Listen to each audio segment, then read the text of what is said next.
Ladies, gentlemen, and non-binary friends, thank you and welcome again to the Munchausen Online Tea Party. Today's tea party theme is that of the Masquerade. And so, as with every tea party, we're starting off by asking everybody to introduce themselves and also talk about the tea and or tea cup that they are drinking from. So who would like to go first? I'd be happy to. Lady first.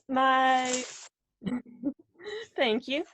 My name is Crimson, although some people know me as Jamie, and I am drinking a lemon ginger tea out of a tea set that from a complete China set that was purchased when my extended family was still getting together for Christmas dinner, and we hosted the last few years of that. And my partner James and I wanted to have a matching teapot of a matching China set with enough to be able to serve 24 people. I'm drinking. Did I mention I'm drinking a lemon ginger green? And I'm also in the process of eating a wonderful waffle and bacon that my partner made for me as well. I think the waffle iron was the best gift I ever asked for the holidays, because we make the most of it's also a small appliance, so we make the most use out of. Edward, would you like to go next? Yes. Hello, my name is Edward Leviticus. I go by Edward. I'm traveling here I hail from Idaho, but I'm from here in Wiesbaden, Germany. Unfortunately, I've had to ration a few of my things, so the tea that I'm drinking today is drinking out of a wine glass. But it's basically the best of what the PS could bring me, which is a fused tea. It is basically a mango calamine, but it's very cheap, and it comes in packages of 6. So it's not very ritzy, but it's very good, and it tastes much better than just plain water. So that's what I'll be drinking this afternoon. And today I am dressed as the gentleman wolf, as opposed to the big bad wolf who gives us all a bad name. And today I am drinking first my mug. This is a mug I picked up in Smithville, New Jersey, from a local artisan there. And in it I am drinking Sally's Secret, which is an Earl Grey blend with roses that you can get from Harney & Sons. So everyone, welcome to the tea party, and what shall we talk about today? Well, first I'd love to say hi. I love how your mask matches your mug. I did put a lot of thought into that. I was going through my mug collection trying to pick out the best mug that would go with it. I had taken a poll amongst my friends as to which costume to wear, and I had mugs set aside, so there were some dragon choices, and had that been chosen, there would be a dragon mug in front of me instead, with a pretty cool dragon teapot that I got from the Dancing Pig Pottery. Oh, would that be a flagon with dragon? Pig. I have, well, those actually, hold on. So the teacups. So I understand that the flagon with the dragon has the brew that is true. These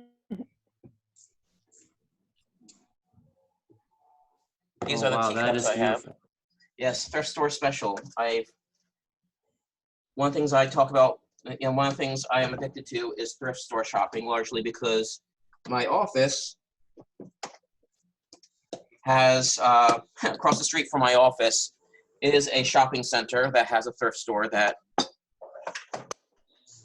is very well priced. And then the teapot I was referring to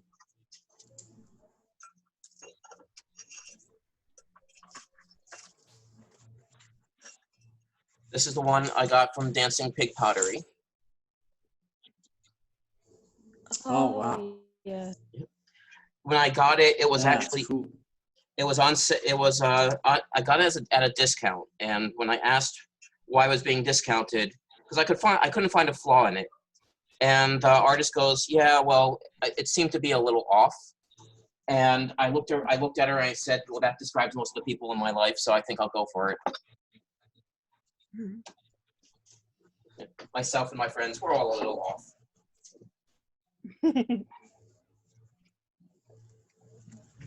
Some of the best friends are. Exactly. My favorite songs of the lyric in it is, "We're all mad here and it's okay." I will often tell my patients in therapy that we're all crazy, just some of us do it better than others. They're here to that. Cheers. You know, you had mentioned thrift store shopping. I do a lot of thrift store shopping. It's where I build a lot of my steampunk artifacts from. It's amazing what people will consider, I guess, no longer useful, and I repurpose a lot of things. And so I have been missing that like nothing else. I'm looking really forward to being able to go thrift shopping again. It was one of my favorite things, just to go treasure hunting, and I've used it to repurpose for a lot of things as well. It's a great just resource. Yes, I love going.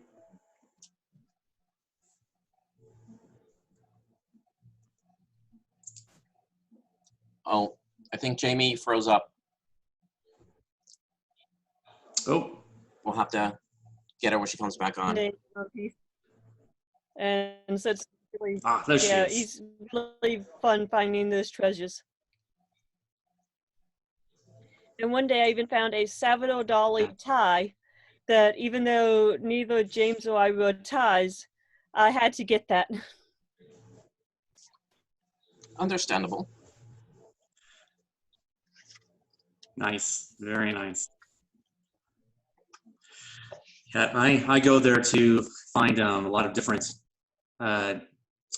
brass lamps, candle holders, brass pots and pans, you know, and then I'll take those and I'll use and make them into ray guns and jetpacks and rocket boots and goggles, you know, and brass clocks and other wooden things, you know, and that's really fun. I think that's outstanding, you know, and in 2010, maybe 2012, I don't remember which exactly, but when Thomas Williford had wrote his book, Steampunk Gadgets, Gears, and Gizmos, which I guess that's a free plug for him, that's where I learned really basically how to use the basic tools I had in my garage and how to create artifacts. And since then, I just kept doing it, and it was so much fun that I had an extensive collection of them.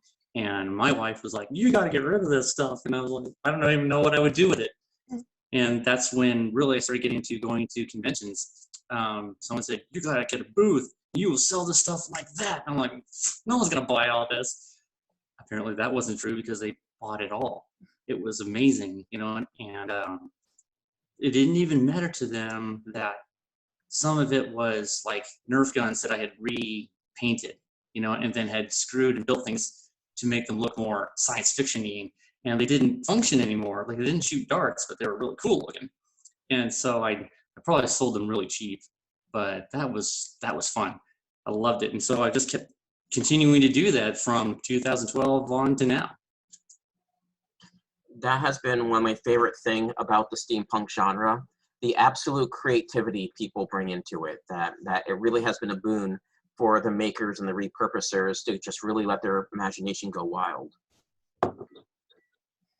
There's some joy I want to make using old sewing notions and sewing parts that I need to start stepping up my game and looking for after we're no longer in the when we're back to a new semblance of normal and could go out shopping at non-essential stores.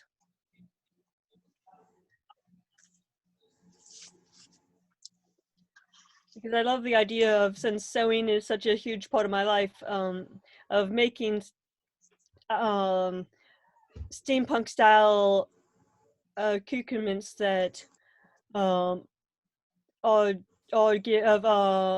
sewing inspired and made with sewing notions and tools.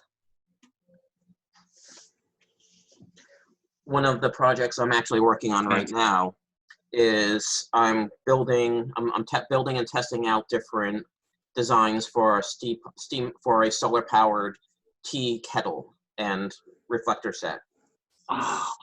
So this is actually the tea kettle right here. I'm probably going to end up painting this brass or something like that so it fits in a little better for the different shows. But this is all you need for the basic kettle part. This is a water bottle, an aluminum water bottle you get at Zoe's Kitchen, painted black with black 2.0, and then put in a large mason jar. And this is what you need for the base. After this, you just need a reflector set that will focus the light onto it and catch and focus the light onto it. So I'm playing with different designs for that to try to figure out what would be best that I could then disguise and make look appropriate for festivals and steampunk shows and that sort of thing. So I can just sit down at one point, set it up. It takes about an hour and a half to boil water this way, but sit it down, put it out there, sit down, relax, and then have the tea, finally after that, have the tea ready to go. I love that. And if you, when you figure it out, I would love to get one from you, buy one from you, if at all possible as well.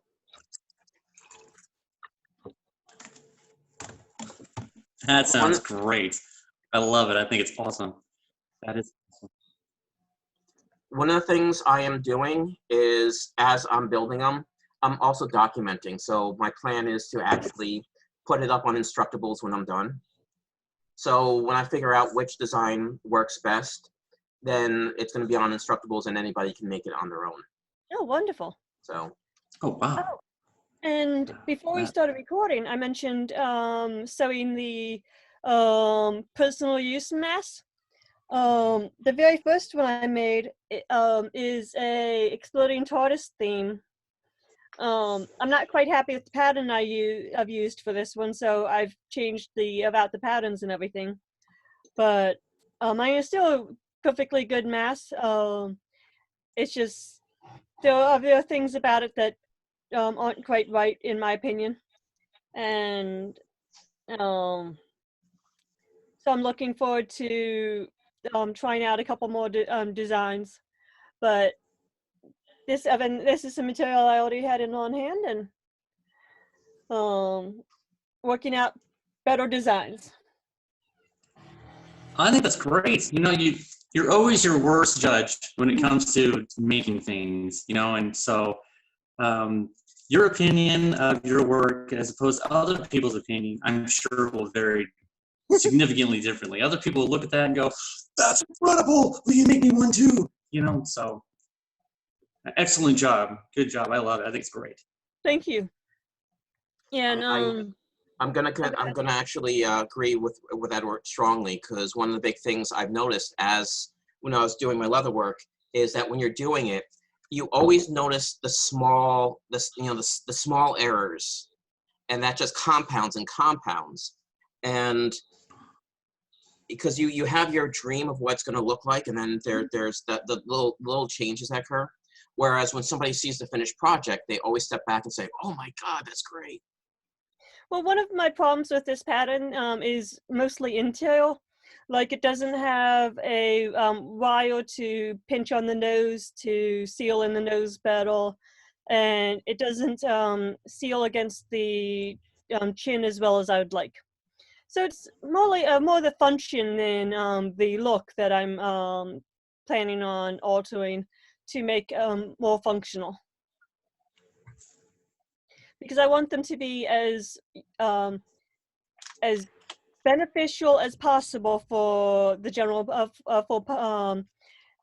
personal out and about use, and so that they are as safe as possible, as safe as a cloth mask can be.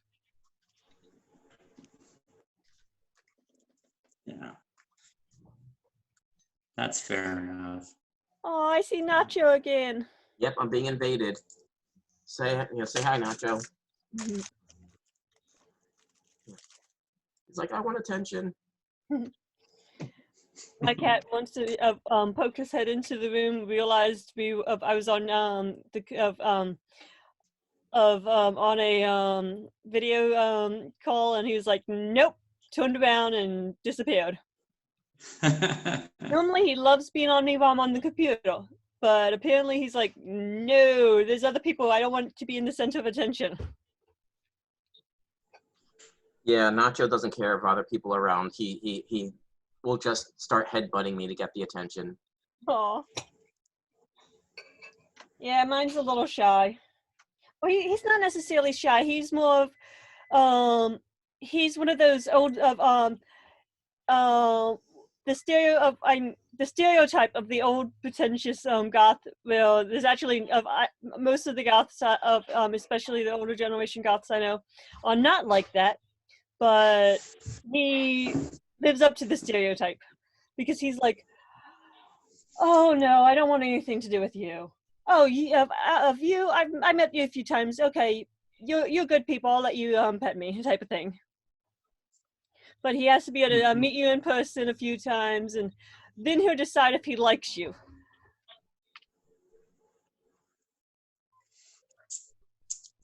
There's quite a few people like that, you know.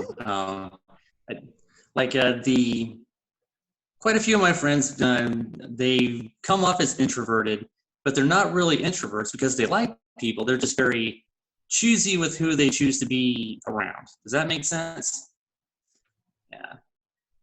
Well, I think there's different levels of introvert and extrovert, and that sounds to me, and this is totally just my opinion. Well, you probably can hear my cat now. My opinion is that that could easily be somebody who is introverted with a reasonable dose of extrovert. When it comes to introversion and extroversion, what we often see is that it has to do with the level of social stimulation people need to function versus what becomes too much. And there's all these dopamine mechanisms involved with it, but essentially, introverts, they're a little more socially sensitive, so a little bit of stimulation puts them in the optimal zone. Too much easily pushes them into the overload zone, the overstimulated zone. Extroverts have a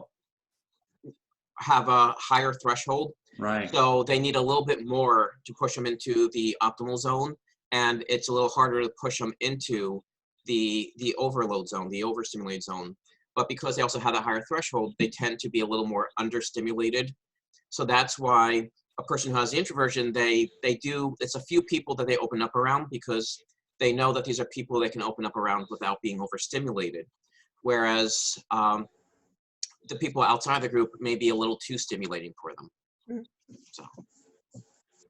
Yeah. That's why people don't realize when I say that I'm relatively introverted, because they're used to seeing me very outgoing when we get together at festivals and stuff.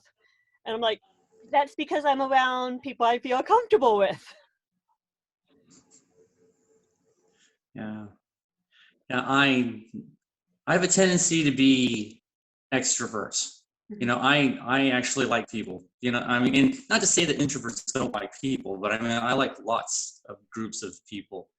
A case in point, I went to the El Paso Comic Book Convention in 2013, dressed as Ash Williams from Army of Darkness, and and it was all from stuff that I got from the Goodwill. You know, I had a detergent bottle that I had spray painted to make it look like the chainsaw and had built the blade and everything. It looked pretty sweet. So while I was going around, you know, meeting people, I was entered into a costume contest. And when I got up there and introduced myself, there was like 2,000 people or more. And I was like, and so they said, "This is Eddie Hall, you know, and, he's Ash from Army of Darkness. Do you want to say anything?" And I was like, sure, I'll say something. So I grabbed the mic and I recited the entire monologue of, "You see this? This is my boomstick. it's a 12 gauge double barrel Remington, S Smart's top of the line. The entire dialogue, or monologue, and it was awesome. And I loved it. I didn't win the costume contest, but that's okay because I got what I wanted. I wanted to. One, I was really happy that people even knew who I was, because some people aren't familiar with the Evil Dead series. But it was fun. It was a lot of fun.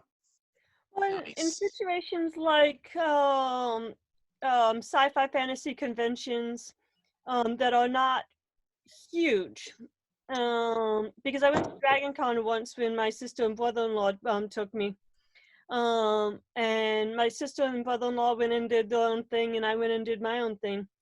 And there were times when I got very overwhelmed because, yeah, they were like-minded people, but there was too many people I didn't know, because I only knew a handful of people that were there, and those handful of people that were there, they were the only people I could the only couple I could find that I knew. I didn't know well, but I could find them because they were musicians, and I knew where the musician tables were, and I could find them on the set list. Well, not the set list, but the show schedule, I mean. And but generally speaking, at fairy festivals and at the Renaissance festivals and sci-fi fantasy conventions, I'm completely in my element, especially because even if I don't know the people around me that well, I at least know the like-minded people. Now, if I go into well, for example, the very first day I started college at the age of 30, I was very scared, and I couldn't wait to get out of there because I knew nobody, and I had very bad experiences with being harassed and physically threatened in high school. That it took a lot for me to even attempt to go, but then I just happened to hear the voice of somebody I met at Home Depot, and I was like, "Hey, did I talk to you about using holiday battery operated holiday lights for fairy costumes, and introduce you to the fact that there's a fairy convention?" And she was like, "Oh my God, you're that fairy lady," and started introducing me around. And once I knew people, I was able to become more comfortable, but it was still very taxing for me to be there. Yeah. Wow. That, I'm not so ignorant that I don't know that when people go have experiences in high school that, we look back in high school and there are significant events that were just miserable, because people just made it hard for us. But as an adult, and it's funny that because even as an adult in my 40s, I do things that other people in I guess in society in their 40s would probably never do, which seem very immature, like tea parties like this, and I don't care, so. But that's what I love about these events, like Fairy Fest, is because people like you and like me, we all find each other there, and every once in a while there's that one person who kind of ruins it, but they're few and far between,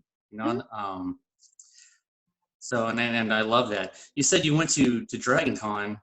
Dragon Con, I think, is one of those that has like thousands of people go to it. Is that correct? Because I've never had a chance to go.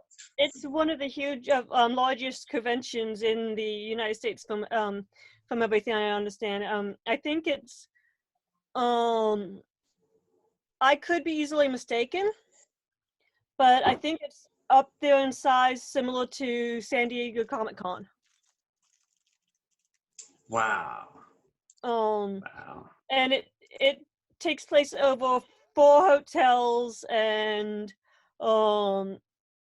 it is massive. It takes over that part of Atlanta, Georgia.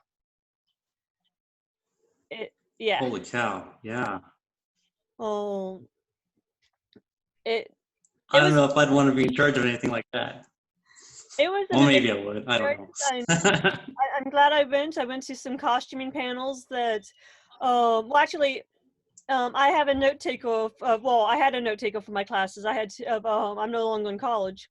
But my the one who was in charge of my person in my case of my advisor at DS at Disability Support Services. She said that even though normally you can't have a note taker for absences other than related to your disability, she let me to have a note taker because I would be able to go to these costuming panels that related to my major in college. Nice. Ah, that's awesome. Yeah. And I just kind of want to build again off of something that Edward said, talking about the people coming together. One of the things I think a lot of us is the draw for us is the fact that these communities do build up, and it's part of it is people coming around about based on just interests, like different fandoms.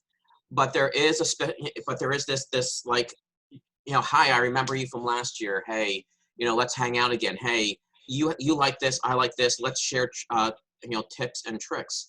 And I think it's that community aspect that really is what's so important about these different conventions. And why we've kind of dropped hints that there are some community event coordinators who have been disgraced, and why it's been so harmful, because they've done so much damage to communities. But it's that community aspect that I think all draws us in, and it's all important to be protected, and it's all good that that we try to maintain them. Most definitely. Yeah. One of Sadly, I think that there are some people who have tried to take advantage of that community of people, and the owner of World's Fair in New Jersey, I know his name, I know all about it just because I'm connected into that community, and it gets talked about. It goes from the East Coast all the way to West Coast, and then even into other countries where the communities are all similar, like steampunk community, for instance. If you are a dirtbag and it's known that you're a dirtbag, you're going to get talked about as that guy's a dirtbag, and unfortunately, I don't think he started out that way. I just think somehow he lost sight of it. It's which is unfortunate. It's disheartening because I did see the progression, and this is what's always killed me, because he didn't start out that way. And that's actually one of the things that caused a lot of people to protect him when it was going on, because they knew him for who he used to be. Mm-hmm. And when all this came out, it broke a lot of us. Yeah. When we finally had to face it, it broke a lot of us. Well, and on the opposite end of the spectrum, when a festival has to go through some changes and miss a few years, not because of anything related to what went on with in that case with Steampunk World's Fair, but because of things that were kind of out of different different things that were related to the fact that members had to step back and take care of other necessities that happen in life, and then hopefully in the near future come back together. Even that can have a large impact on those in that community, because it's a great hub. Even though there's a lot of other similar events that are close in a close area, it's still a hole in that community where it is greatly missed. Yeah, and I miss that. Yeah. I miss the Maryland Fairy Festival very much. Mm-hmm. Though I do know that when things can get back together, they often do. The Greater Allentown Comic Con, they had to take a vacation, a break, for personal family reasons. and they just got back into gear, and it was as big as ever. This is my big squee moment.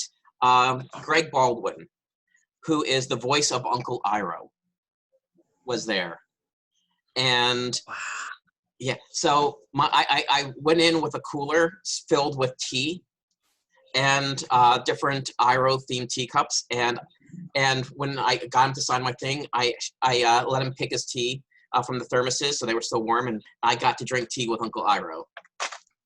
That's awesome. So they came back strong. Oh my, okay, since we're name dropping, can I name drop one as well? Oh, I'll yeah. stick to just one. And this one's related to the tattoo I have that you probably can't see very well.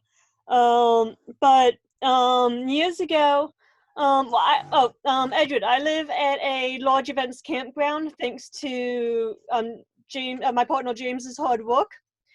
And so because of that, I get to attend a lot of amazing events with just stepping out my front door. And one of the events that I attended one year was an event I had planned on attending even before. That happened yearly. I planned on attending even before this, before I moved here. Well, this one year, S.J. Tucker was performing for the last night of the event, and I didn't have. She was after her set. She was selling her merchandise at the dance pavilion, and I was like, "Look, I'm sorry. I left my wallet at home at the opposite end of the campground. I know you're gonna be packing up soon. Can I please meet with you tomorrow morning before you head out so I could buy some CDs?" And she was like, "Okay, sure." And I was like, and then we got into topic of tea and how we both love tea. So I was like, "Oh, well, if you have time before you leave tomorrow, I'll bring a tea set over with tea. What type of tea would you like?" And I don't remember what type of tea she wanted, but I fixed tea. I carefully brought it across camp to where she was staying, and got to sit down and drink tea with S.J. Tucker, and she brought out one of her favorite teas as well, and we got to share each other's tea. And she is one of my favorite. Well, she's the musician for my favorite singer-songwriter for my absolute favorite song, the Cheshire Kids and We're All Mad Here. And it's I could be very wrong in how I'm describing it, but I describe it as Alice in Wonderland through the Cheshire Cat's perspective. Wow, that's cool. And I highly recommend checking out her music if you've never heard her music, because, well, I'm a big fangirl. Nice. Very nice. That's awesome. And I actually have part of the lyrics of that song tattooed on my arm.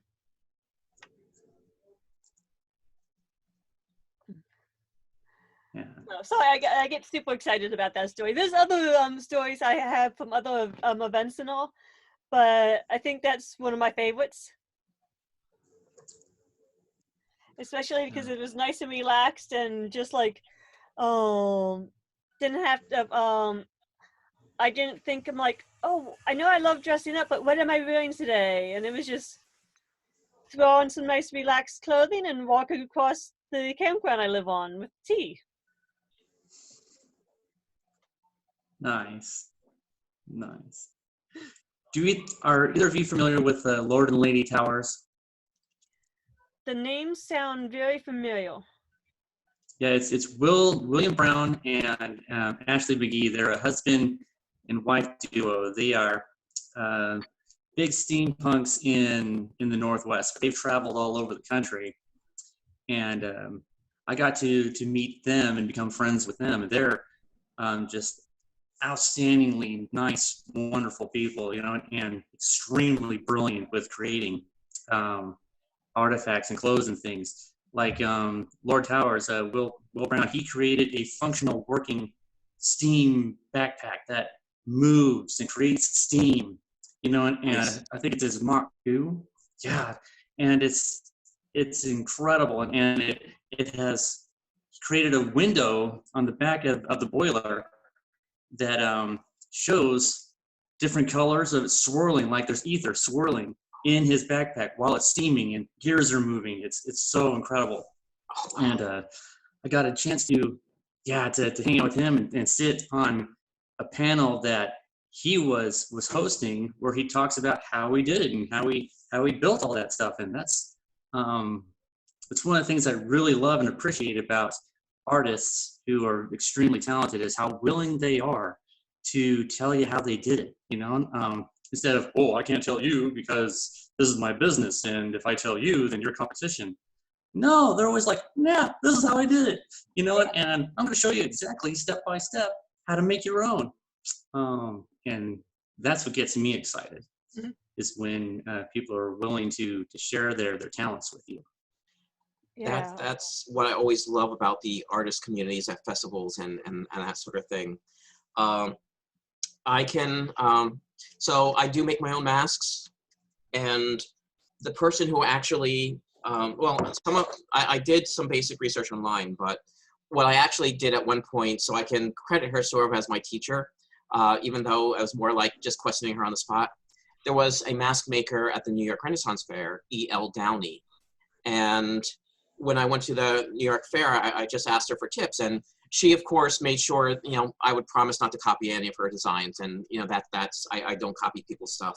So that was good. But she kind of gave me some basic tips, and especially about the one thing she did is it mentioned is always build up around the eyes, so that there's like a nice bulge there. Otherwise, the mask cuts into it. So she gave some really nice tips, and that was great. And then years later, I was at a convention wearing one of my masks I had this like steampunk imp persona I do, and he wears a half mask, and she looks at it, not recognizing who I am, but she goes, "That's incredible." I'm like, sweet, my master approves. Yes. But it's always been such a great experience as a leather worker at different shows, because somebody will come by, we'll always trade tips. Lusty Leather was always giving me tips when we were doing little shows there. Even in the performer community with the contact juggling, you get a bunch of contact jugglers together, and we just do this massive spontaneous skill share. It's great. Oh my goodness. I want to stand up and show you the skirt I'm wearing that I knew that I could totally wear like pajama bottoms and not have to worry about it. But I decided to wear a skirt that matches the rest of my outfit, because why not? But the skirt I'm wearing is actually one I made. And let me see, can I get a nice view of it? Ooh. There's several layers to it. There's layer of tulle, a layer of green silk that then I use fabric paint to add more green, to have a darker green to. Another layer of tulle, and then another layer of silk that I use fabric paint to do, just see how the colors would turn out, and just kind of like have fun with it, and have kind of like nobles on how I did that one. And it's the pattern I used is half my pattern, but half a commercial pattern, because, well, I should just say it was a commercial pattern I altered, and not my pattern at all. But I used one of the Amy Brown licensed patterns for the edge of the skirt pieces, because the year I made this, I had not yet taken any pattern making classes, and so I still worked exclusively from patterns. And to give Crimson some Cheer. give Crimson a pat on the back, something that she hasn't mentioned. When she was at the Maryland Ferry Festival, she would set up a little stand with sewing machines, so people can come and modify or build their own costumes and kind of trade tips and stuff like that. That was the Fairy Sew workshop with the Queen of the Unseelie Court.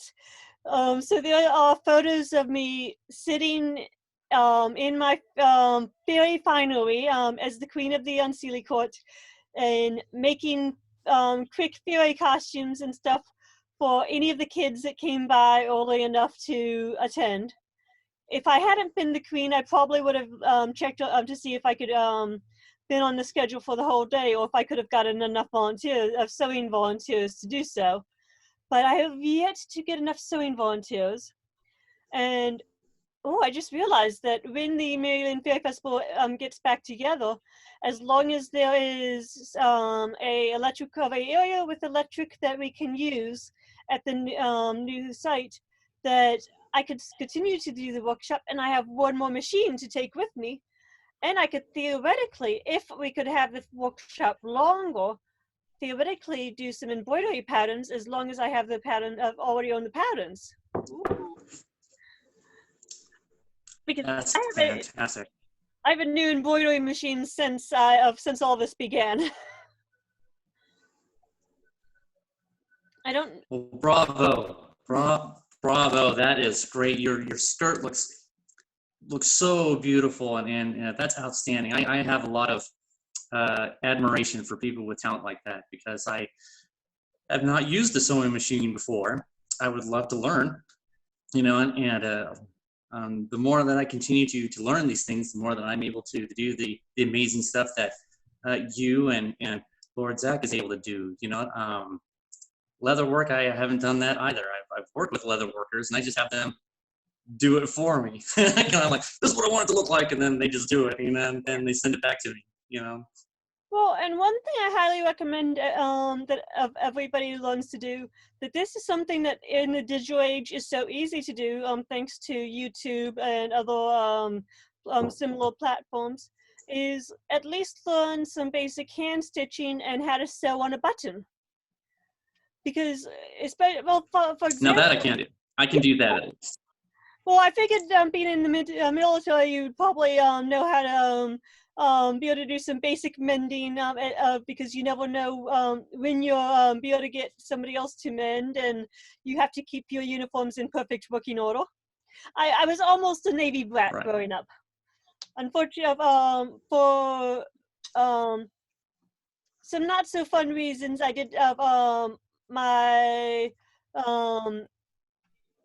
parent ended up leaving the Navy when I was a toddler. Although it would have been nice if they had been able to stay in the Navy and everything, and because it would have been interesting growing up. For me, I know a lot of children of military families probably don't like the constant moving around. But for me, I think it probably would have been cool to have that moving around and following my parent of growing up in the Navy. Yeah. I hope that I haven't made my children's lives miserable. I don't. If I had, they hadn't told me about it yet. So this is my first overseas tour, and right now it's unaccompanied. But I'm hoping that I'll be able to bring my family with me this summer. Again, pending on how well this pandemic goes going forward, starts to die down, which I really believe that it will. Eventually, it will. But it's incredible, isn't it? How it's affected everybody's life, and it has disrupted everybody's life. And I really applaud all the people that have been resilient, and have just rolled with it and have become more innovative because they've needed to be. So I try to search for the positive in negative situations. Well, even with my complicated mental health, I still try to do my best to search for the positive as well. Good. Because it's always nicer to search for the positive and look forward to the best, even when suffering from things like depression, because at least for me, it has greatly benefited from having the outlook of, well, okay, I'll make sure I have plans for if worst case scenario happens, but I'm not damn well look for all the best situations and have hope and plan for those. So one of the go ahead. Sorry, Zach. So one of the things I've been talking about a lot, and kind of the little monologue I've been throwing out there, is that this isn't my first pandemic. About 10 years ago, I was working with the Peace Corps in Africa, and malaria is a big problem down there, and it's considered a pandemic because it's several countries, several continents, all struggling with malaria. One thing I noticed is that even in the worst parts of the season where there were the most deaths, and it was heartbreaking, a lot of the stuff that I saw there. But one of the things I noticed is that the people there, even in the midst of all that death, they were still singing, they were still dancing. You could just find people on just walking the trails. You'd see a bunch of people getting together, clapping and dancing. They still danced, they still laughed. And what that points out is that the way they were able to survive and the way they were able to face death was they turned around and really embraced life. So that's kind of the message I'm trying to really put out there. Do what you can to embrace life during these times while you're trying to do everything you need to do to protect everybody. So that's why I've been putting together these tea parties. That's why I've been putting together the online Munchausens. It's why there's a herd of T-Rexes running through my town at random times for people to watch from their houses. It's all about just finding ways to bring joy and life back into this. Yeah, it's so wonderful to find those moments of joy as often as possible through this, because yeah, it is important and it helps so much. And I I completely agree. understand my friends who can't find those moments of joy through all this, especially my extremely extroverted friends who they're at home all by themselves because they didn't have anybody they could self-isolate with and so forth. But I try to keep an eye out for them, and but at the same time, every chance you could find a moment of joy, it's wonderful. And I know I'm lucky because of where I live. I could take a hike out in the woods whenever I have the energy to do so and the weather's nice. And not come into contact with anybody else who's except for those who are self-isolating here at the campground, which is myself and my partner and one other person. But it's such an yeah, being able to find those moments of joy are so wonderful. And Edward, I do want to backtrack a moment. I hope that pandemic permitting and everything, that you are able to bring your family over soon, or at least I hope that you're able to have as much time virtually spending time with your family as you possibly can, because I could definitely imagine how helpful that would be. Thank you, Mr. Rooms, and I really appreciate that because if I wasn't able to talk to them every day or have video conferences like this with them, it would be significantly harder on me because I love them and I miss them, and I haven't hugged or shook the hand of another human being in like a month and a half. And whether people realize that or not, that is actually very good for your mental health, So if we can at least do that this way, it seems a little artificial, but on your mind, I think it's better than nothing, and sometimes if we don't know the difference. Yeah. If I can hear your voice, I can see your face, I can read your emotions, so like I said, this isn't forever, it's and there are certainly worse things that could happen, and I don't wish that on anybody. So thank you. You're welcome. And I definitely know a few people that well, quite a few people that are huggers, that as soon as things are back to the new normal, that they'll be getting some quite long hugs from me, because I'm I definitely miss those hugs and that I the face-to-face virtual communication is something that we're so insanely lucky to have through this, because it makes it so much easier than I could imagine.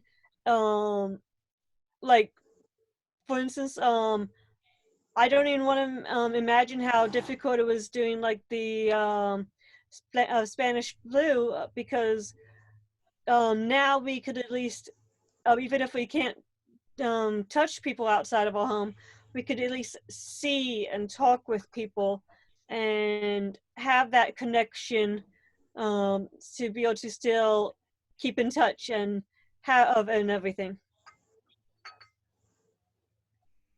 Yeah.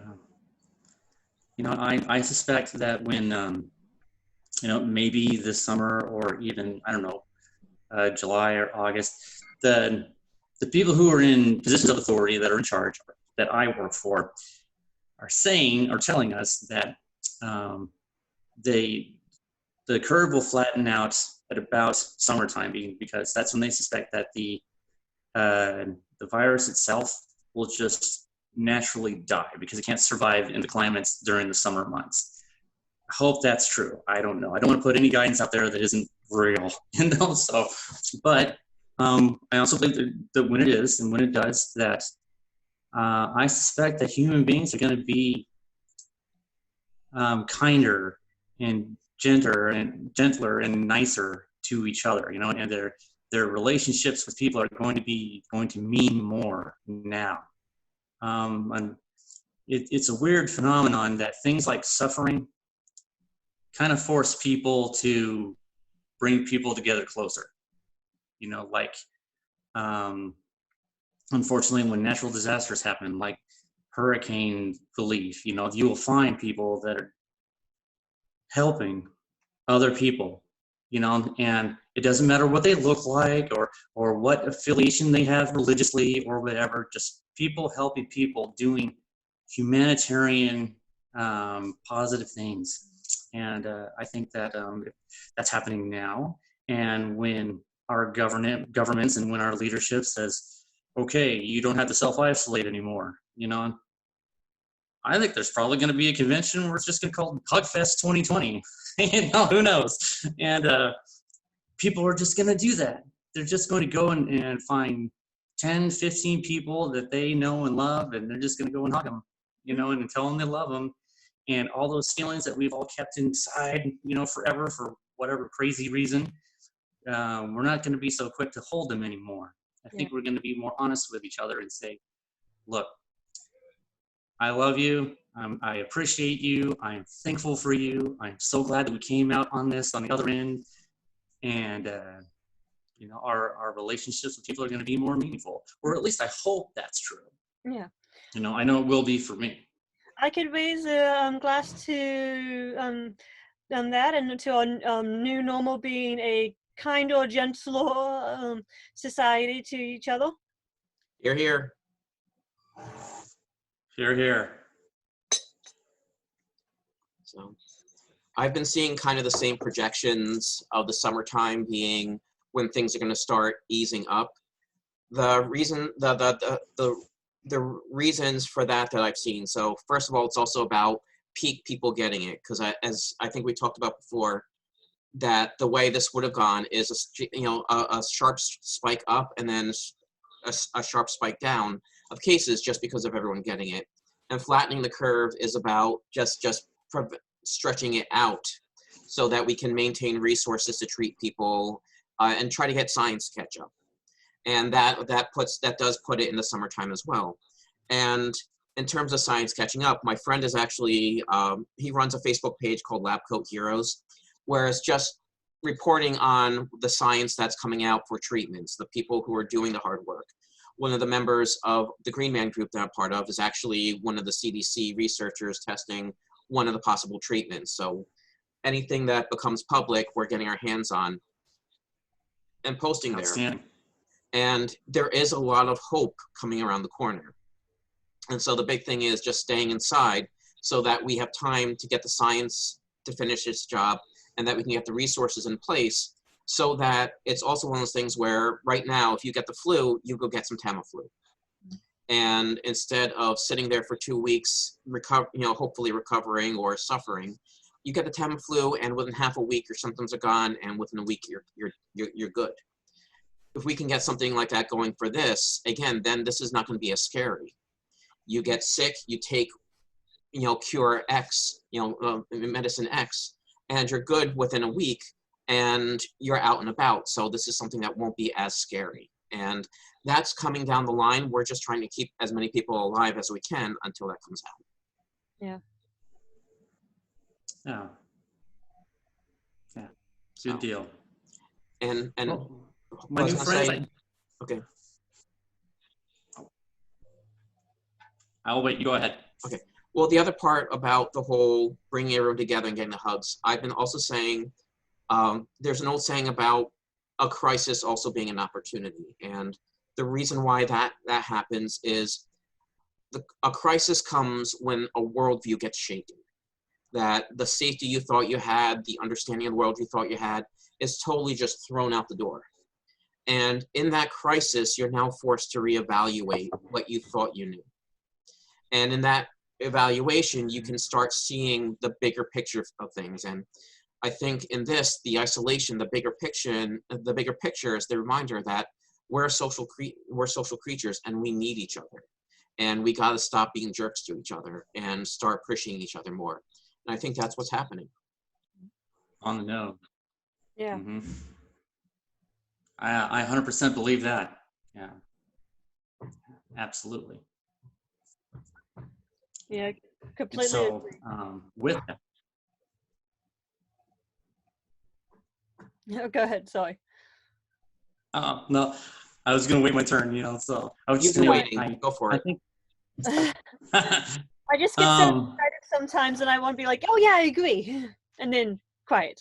Yeah, me too. I think the population of people who are the jerks, or who have some sort of selfish interest in this, those populations are smaller.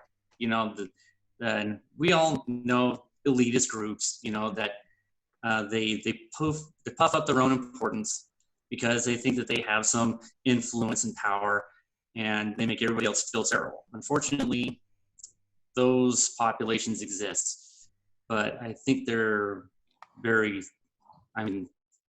going to find themselves by themselves eventually. And I think the very vast majority of individuals in various pockets of and populations are not going to be those people. Yeah. I think they're going to be, like you said, Zach, they're going to come out on top. They're going to be the new leaders. They're going to be the new influential people who are going to influence change for the better. And I think people are going to benefit from it, because I do believe that there's a smart group of people in all walks of faith and all walks of political affiliation, and eventually we're going to band together as a group of people and say, we are not going to eat what that group of people are feeding us anymore, because we don't believe it. I'm trying to be very political, obviously, because I don't want to pinpoint any certain group, however, appreciated. I think all of us know. Yeah. That's I appreciated. think all of us know who, who the selfish people are, who the mean people are, and who the lack of better term bad guys are. And I think they can't hide anymore, and when I think more people don't want to be the bad guy.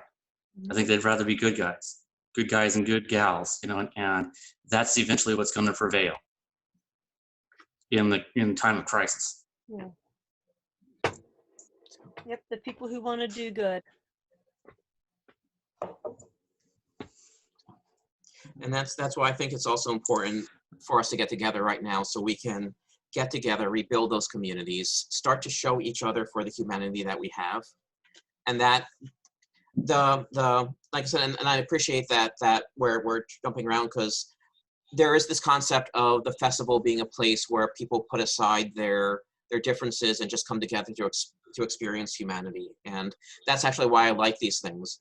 The idea that we can look at each other, see each other for humans. So when we go back, it's no longer, hey, Joe, that person over there is part of a group I don't like, and so I don't like them. It's, hey, wait, that's I know that person and they're a decent person, and maybe I shouldn't be judging them because they were born a certain way or are a little different than me. And being able to come together like that is important. And so having these communal experiences where we see each other as human is really great. And that's why these communities are important. And I think having these get-togethers and these talks in this environment, again, and just keeping the community together and bringing people into the community is really going to foster that change. Because again, we're social creatures, and right now we're starving for contact. So that's the opportunity. We can start feeding each other the right way, the healthy way, just by coming together. Yeah. Yeah, I agree.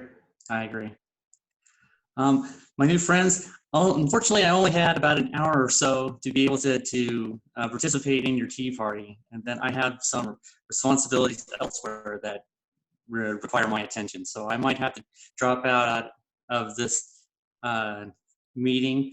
But thank you so much for allowing me to be a part of your organization and your tea party. And I'm looking forward to doing this again. It was a pleasure meeting both of you. Pleasure meeting you as well. Keep out, like our page, the Munchausen Society. That's where I'm posting the links to this, and I'm also posting the event on Constellation 2020 as well. So just keep an eye out. You'll see more. I'm going to try to do this every week. So thank you for joining us. Excellent. All right. Yep. Thank you. And there's the elbow bump. So, and that may be a good time for us to finish up. So everyone else in the audience, thank you for coming. I hope you enjoyed having tea with us, and we will see you next week.